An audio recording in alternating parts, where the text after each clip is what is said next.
مجمع کو اکٹھا کیا اور ایک مرتبہ صحابہ کی طرف دیکھ کے کہا ممبر لاؤ.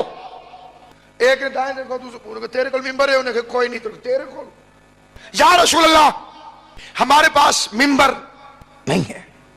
حضور نے فرمایا ممبر بناؤ.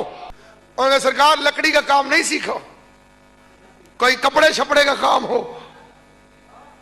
اب حضور نے فرمایا اونٹوں پر سے پالانوں کو اتارو اور ایک دوسرے پہ رکھ کے ممبر بناؤ.